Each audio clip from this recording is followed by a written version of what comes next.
Estará con nosotros nada menos que un gran amigo, periodista también, y por supuesto un gran filósofo y político, Alan Rivera Prieto, que va a estar. Y en la segunda parte del programa estaremos conversando también con el comentarista radial y también periodista Heber Mujica Rojas. Vamos a darle la cordial bienvenida en estos momentos a Alan Rivera. Alan, ¿cómo estás? Qué gusto de tenerte aquí en el programa. Muy buenos días.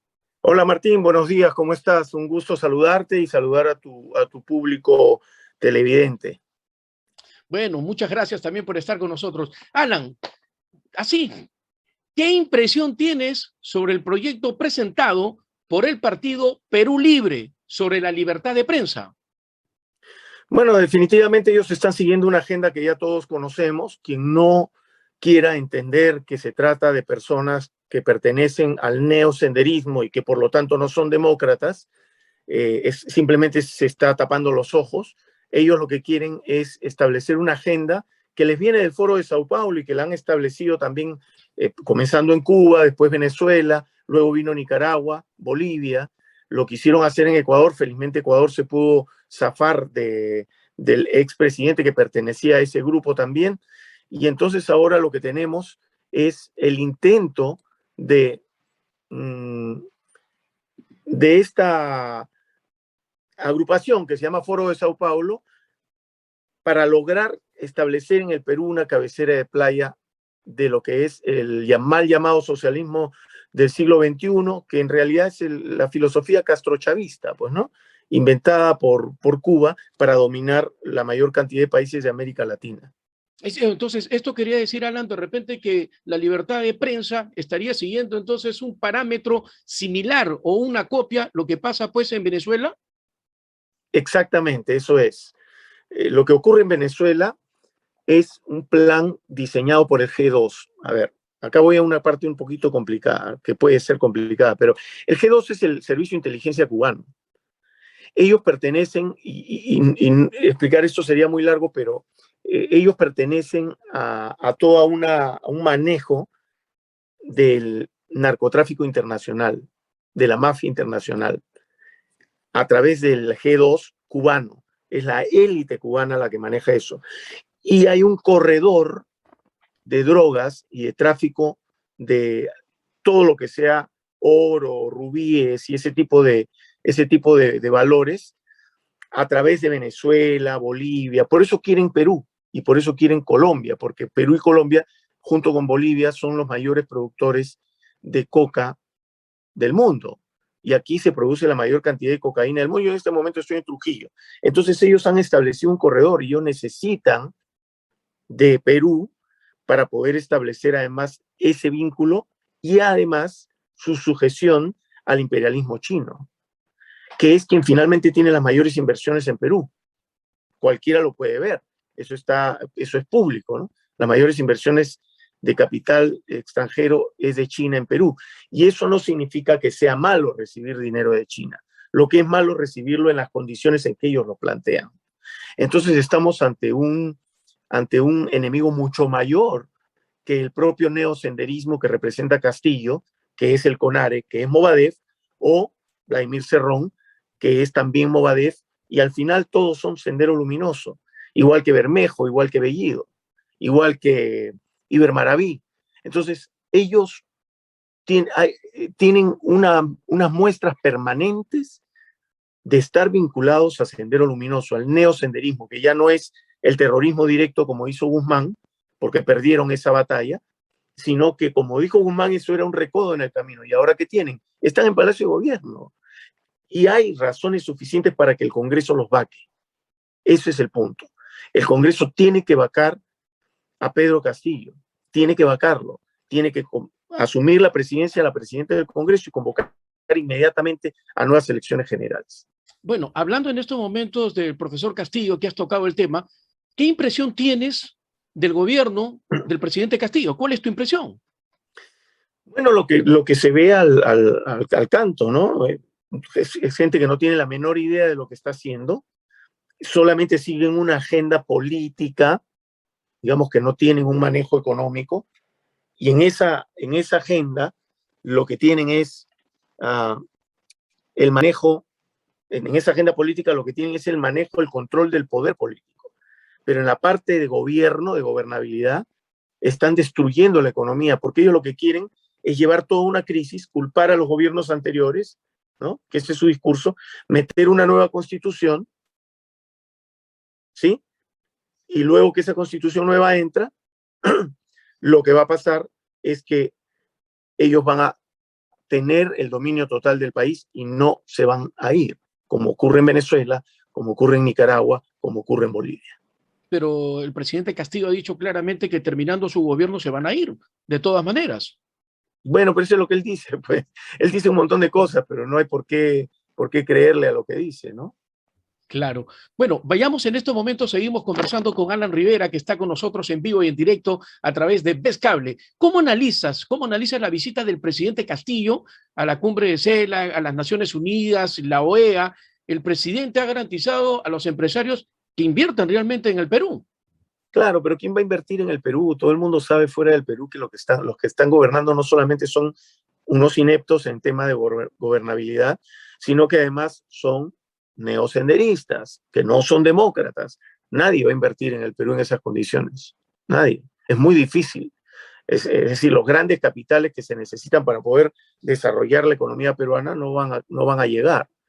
Entonces, lo que él diga o haga es solamente más de lo mismo.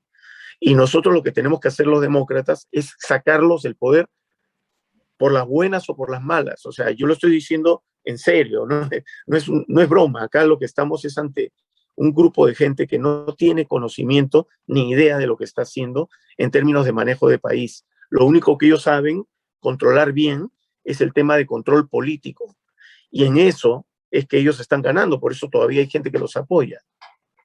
Dime, Alan, tú tienes una amplia experiencia pues, en los Estados Unidos, has trabajado en varios medios de comunicación, pero en sí, lo que yo quería formular un poco, ¿cómo vistes tú su presentación del presidente ante las Naciones Unidas, la OEA? ¿Qué dice realmente Bueno, los empresarios americanos? Ha salido una nota periodística también en el New York Times también. mira, no he leído la nota del New York Times, te confieso, pero basta con escucharlo. Es una persona que no puede articular ideas en concreto, ¿no? Salta de un tema a otro, es confuso, no sabe lo que está hablando porque lee y trata de improvisar y entonces así se confunde a sí mismo y confunde al resto, ¿no? Ha hecho el ridículo realmente que su canciller o uno de sus aliados diga pues que fue visto con mucho interés y ese tipo de frasecitas hechas es absurdo, ¿no? Eh, Pedro Castillo no sabe en dónde está parado realmente. No tiene formas, no solamente no tiene fondos, sino que no tiene formas tampoco. Ha hecho el ridículo. Y es una vergüenza realmente. Alan, ¿estás seguro que realmente que el presidente no sabe dónde está parado? ¿Estás completamente seguro? Te vuelvo a repetir, ellos saben muy bien dónde están parados en términos políticos. Ellos saben muy bien el manejo político porque tienen entrenamiento para eso y están adiestrados también por el G2. Tienen diseñado un plan. Los proyectos de ley que presentan, por ejemplo, ¿tú crees, Martín, que los ha escrito Bellido?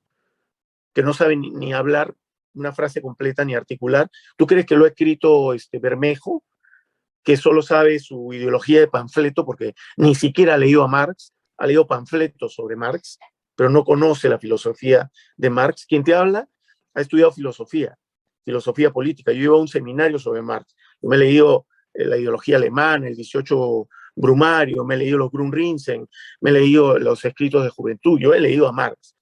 Yo te puedo asegurar que Bermejo no ha leído un solo libro de Carlos Marx. Lo máximo que habrá leído será el Manifiesto Comunista, que lo escribió con Engels y que es un panfleto. O sea, podríamos decir que entonces que el congresista Bermejo solamente ha leído la portada. Ni siquiera las portadas, él lee panfletos, se nota por el lenguaje que tiene. Quien ha leído filosofía marxista sabe que Bermejo ha leído panfletos solamente. Es más, si lo consiguieras, yo lo reto a un debate y lo destruyo sobre Marx, porque no sabe. Bueno, él, lógicamente que en nuestro programa, nuestro canal de televisión, que es el canal del pueblo, el canal que llega a los sectores populares, Vez Cable, te están viendo. El gobierno ve nuestro programa, el gobierno ve la programación de nuestro canal, lo que gustes. Bueno, que sepan muy bien que tienen enemigos que los van a destruir, porque lo que están haciendo es destruir el país. Lo que están haciendo es destruirlo para poder meter su constitución y tener al pueblo como lo tiene Venezuela, porque así lo domina.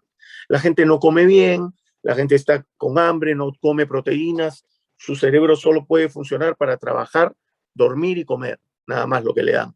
Y Pero, entonces se bastan en dádivas, ¿no? Vamos a dar un bono. Por favor, dar un bono no sirve de nada en la economía nacional, Martín. Tú lo sabes. O sea, lo que hay que generar es trabajo, trabajo, no regalar dinero, sino generar trabajo. Tú puedes generar ese pago del bono, por ejemplo, si haces que la gente haga un trabajo concreto por comunidades. Eso sería inteligente. Pero no tenemos un Estado inteligente. Tenemos un Estado súper burocratizado, tenemos un Estado que no camina al mismo ritmo que la economía popular, y ese es el planteamiento que hay que hacer a nivel nacional. Necesitamos un Estado inteligente por un lado y un Estado estratega por otro lado. ¿Qué es un Estado inteligente? Es un Estado desburocratizado, es un Estado que se adecúa a la economía popular y no la llama economía informal. La gente no se da cuenta, muchos no se dan cuenta que lo que vivimos en el Perú es una economía popular que no se adecúa a las normas burocráticas del Estado porque simplemente son normas bueno, vamos a ver si recuperamos ahí la conectividad. estúpidas, Martín. Así es. No solamente conectividad, hay un montón de factores. Entonces, un Estado inteligente que se adecue a la economía popular, que logre captar la economía popular dentro de la perspectiva del Estado como estratega. ¿Qué es un Estado estratega? Es un Estado que planifica el crecimiento del país. Estas son las grandes líneas matrices de crecimiento del país. ¿Somos un país minero? Sí, somos un país minero. Somos un país que simplemente en el 70% del caso del sector minero somos exportadores primarios de materiales mineros. Sí, tenemos que cambiar eso, sí, hay que industrializar. ¿Somos un país agrario? Sí, somos un país agrario. Hay que promover la agroexportación. ¿Somos un país pesquero? También somos un país pesquero. Hay que promover las exportaciones de pesca agroindustrial, ¿no? Industrial, perdón. Entonces, todas esas cosas forman parte de un Estado estratega. ¿Hacia dónde vamos a ir como país? Eso lo hizo Singapur, eso lo hizo Taiwán, eso lo hizo Corea del Sur, eso lo hicieron los llamados tigres asiáticos. En América Latina, Perú puede ser el puma de América Latina, el conductor del crecimiento de América Latina, bajo un modelo con estados estrategas y estados inteligentes. Claro, hablar de Singapur a mí me apasiona bastante. Yo soy un fanático de Singapur en el tema de la educación, la tecnología, jóvenes que de 16 Fíjate, años, 17 años y ya son multimillonarios así es, solamente con la Martín, tecnología. Y ¿sabes qué ahí, Alan? sí, Simplemente con la tecnología Singapur terminó con la delincuencia. ¿Y por qué no así es. hacerlo acá en el Perú? Así es. Mira, Singapur es un país, para que conozcan los que nos están oyendo, los que no conocen, es como 2 veces Caraballo. Ese es el Uh -huh. tamaño de Singapur. Tiene 7.900.000 habitantes. El 27% de su PBI, de su Producto Bruto, de sus ingresos de economía, son por concepto de petróleo. Y tú dices, pero Singapur, ¿qué va a producir petróleo si son unas islitas? Es que ellos refinan petróleo. ¿Por qué? Porque fueron un Estado inteligente y estratega que diseñaron su economía dirigida a la exportación y a los servicios. Entonces ellos tienen servicios. Ellos, por ejemplo, en una hectárea de tierra, que tienen poquita, siembran 2 hectáreas. ¿Por qué? 12. Porque tienen un edificio de hidrocultivos, ¿no? Por ejemplo. Claro. Entonces Singapur es el país, si no me equivoco, en este momento es el segundo o tercer país por ingreso per cápita de la gente. Tercero.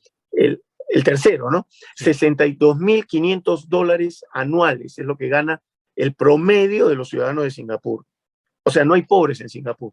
Mira, hablando de pobres, hablando de personas también, en este momento nosotros vemos que el presidente Castillo llegó por un voto de rechazo, o sea, la gente pobre también de los sectores más humildes aquí en el Perú Así es. se cansaron realmente. Estamos en una crisis política. ¿Qué nos puede decir? Y mientras tanto, yo veo que la derecha cuando hacen reuniones, se reúne el grupo A, el grupo B por otro sitio, en lugar de ser una colisión. Entonces, así no se va a poder llegar a un buen Mira, puerto.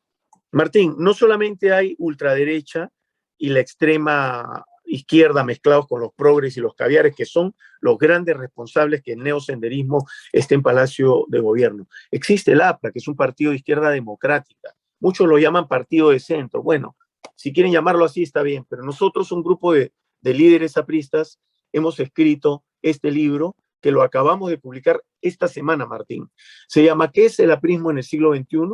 lo prologa Hugo García Salvatecchi, el intelectual más lúcido en vida del APRA, ¿no? En este momento. Lo escriben Alan Salinas, un joven en sus 30 años, Buenaventura Ríos, base 5, está un artículo, un ensayo, Javier Barrea, lamentablemente fallecido de mi generación, Javier Morán, Jorge Martínez, Jorge Villasante, Luciano Ponce, Mónica Yaya, la abogada muy conocida ya, porque es muy mediática ella, Renan Núñez, que tiene 28 años, Renzo Ibáñez, que tiene 38. Es decir, ese es el nuevo Partido Aprista peruano, ¿no? Con otros perdón, jóvenes Alan, más, ¿no? ¿ese Sí. nuevo partido aprista va a inscribirse, va a participar en estas elecciones también? Porque ha perdido las elecciones en la valla, no pasó Sí, el claro, APRA. claro, pero eso es una cuestión coyuntural, pues, o sea, la gente no entiende que el aprismo es mucho más que una elección. El aprismo es una filosofía política. Y en mi ensayo aquí, Martín, porque yo escribo en este libro, en el primer ensayo, yo explico 3 cosas. La vigencia del aprismo, ¿ya? Mi ensayo se llama la APRA, una doctrina sólida y vigente, ¿ya? ¿Por qué? Porque hay 3 puntos claves en la doctrina aprista. El espacio-tiempo histórico, que es una filosofía política, ¿ya? La doctrina aprista, que está basada en los 5 puntos del programa máximo, y el Frente Único de Clases, que es hacia donde nosotros vamos. Por eso nos llamamos izquierda democrática, pues, porque nosotros estamos a favor del Frente Único, no de una clase social como el extremismo, como las izquierdas hipócritas que tenemos en el Perú, sino los trabajadores, los mal llamados informales, es decir, la economía popular, los emprendedores, ¿no? Del Perú. A eso representa el aprismo del siglo XXI, a los emprendedores del Perú. Son 7 millones de emprendedores, Martín, en el sector urbano, 1 millón de emprendedores en el sector agrario, en el sector rural. Estamos hablando de una economía popular que el APRA del siglo XXI reivindica. Bueno, vayamos un poco también ahora, ya que hemos hablado de la parte de la filosofía, ¿cuál es tu concepto sobre el más grande genocida que ha tenido el Perú, el terrorista Abimael Guzmán, que antes de ayer fue cremado ya finalmente? ¿Qué va a pasar? ¿Va a continuar el terrorismo? ¿Seguirá? ¿Terminó ahí con la cremación del terrorista Abimael Guzmán? Bueno, yo creo que Abimael Guzmán ya va a pasar, digamos, al olvido como una persona despreciable y todos los adjetivos que querramos ponerle. El problema es que su gente, los que beben de Guzmán, están en el gobierno. Eso es lo que tenemos que entender los peruanos, por favor. Ellos están en el gobierno. Martín, ¿quién apoyó a Pedro Castillo para enfrentarse a Patria Roja que gobierna el SUTEP? Para poder tener una alternativa a Patria Roja, dominar el SUTEP y, por supuesto, dominar la derrama magisterial, que maneja miles de millones de dólares. ¿Quién apoyó a Pedro Castillo? ¿No fue el CONARE? Dime tú, ¿fue el CONARE, sí o no? Fue el CONARE, ¿no? ¿Y quién es CONARE? CONARE es un brazo de fachada de Movadef. ¿Y qué es Movadef? Es Sendero Luminoso, pues. Es el neosenderismo. Entonces estamos ante el neosenderismo que está en Palacio de Gobierno. Si Guzmán lo pueden haber hecho polvo y tirado a donde quieran, a una letrina si quieren. Pero el neosenderismo está en Palacio de Gobierno y a ellos es a quienes hay que sacar. Hablando de armas legales. Sí, hablando, Alan, de Palacio de Gobierno, me acabo de acordar, se anuncian cambios en el gabinete. A tu parecer, ¿cuáles serían esos cambios? El único cambio que cabe es sacar a todo el gobierno, Martín. No caben cambios de gabinete. Ese gobierno está manejado por neosenderistas que obedecen a una estrategia del G2 cubano, que es el que da las estrategias en el Foro de Sao Paulo, en el Grupo de Puebla, y que al final son financiados por Odebrecht, pero también por China. Esto está manejado por el imperialismo chino que tiene intereses en nuestros países. Es así, Martín. Suena como a algunos les puede sonar a que eso es una teoría de la conspiración. No es ninguna teoría de la conspiración. Da a entender, hay toda una conspiración de repente, ¿no? Sí, pero no es que es una conspiración. Son acuerdos políticos y económicos. La finalidad es el dominio económico. ¿Quién es la gran potencia que está emergiendo en el mundo? ¿No es China acaso? ¿Rusia no están aliados con los chinos también? ¿Los rusos y los chinos no tienen metidos sus intereses en Venezuela? ¿No quieren acaso el litio de Puno? Entonces hay que ser ciego para no entender. Yo entiendo, Martín, que la gente, digamos, que no tiene mucho interés en el tema político, diga pues que no es así, hay que cambiar el gabinete, Pedro Franque. No, señor. Esto no es una cuestión de cambios cosméticos. Aquí hay que extirpar el tumor de raíz, porque lo que está en Palacio es un cáncer letal que va a destruir al Perú. Pero Alan, ¿tú no crees que el presidente Castillo debería ser un gabinete de ancha base, ya gobernar con todos, Mira, gobernar Martín, con todas las sangres como lo hizo Toledo? Te voy a dar un razonamiento que nadie lo puede rebatir. ¿Cuánto sacó Pedro Castillo en la primera vuelta? Bueno, ¿Cuánto sacó? Sabemos la cifra. Bueno, sacó, no, yo te digo la cifra exacta, 10,23% del electorado hábil para votar, ¿ya? 10,23%. Y Keiko sacó 7,67%. O sea, entre los dos sumaban 18%. El resto de peruanos no los quería en el gobierno. Y al final ganó Pedro Castillo. Ganó con trampa que no se va a poder demostrar hasta que no se pueda retomar la OMPE, la RENIEC y el Jurado Nacional de Elecciones, que han sido copados por los caviares, que son los responsables de lo que ha ocurrido. Pero, ok, vamos a suponer, por ahora no podemos demostrar el fraude, ¿ya? El 10,23% votó por Pedro Castillo. Él no tiene la mayoría. Si él hubiera sido un demócrata, él hubiera nombrado un gabinete de ancha base desde el inicio, pero no lo hizo. Nombró a su gabinete pro-terrorista. Metieron a Franque por la presión y porque nadie quería aceptar ese cargo, porque ellos no tienen economista, ¿ya? Por eso lo metieron a Franque. Sacaron al canciller de la muerte, el señor Torbeja, para meter a Maurtua. Pero igual, ellos no van a nombrar ningún gabinete de ancha base. Martín, eso es un engaño, muchachos, una mecedora hasta que tengan sus firmas para su referéndum, para convocar una constituyente, hacer su constituyente con reelección o como sea para amañar el sistema. Eso es lo que van a hacer. Si perfecto. Estamos llegando ya a la parte final de esta entrevista muy amplia que hemos estado conversando con Alan Rivera, muy gracias importante los puntos que estás tocando también y que nos das un panorama a toda la población en estos instantes. ¿De repente algo más que quieras agregar, Alan? Yo quiero agregar lo siguiente. Nosotros hemos publicado un libro, la gente reclama mucho, ¿dónde está el APRA? ¿Dónde está el APRA? El APRA siempre tiene los mismos rostros. No, lo que pasa es que los medios, excepto por ejemplo el tuyo y algunos otros, entrevistan a nuevos rostros del APRA, a gente nueva, política. El APRA es un partido de escuela, Martín, y tú lo sabes, porque tiene los años suficientes para conocer lo que es el APRA. El APRA nunca muere.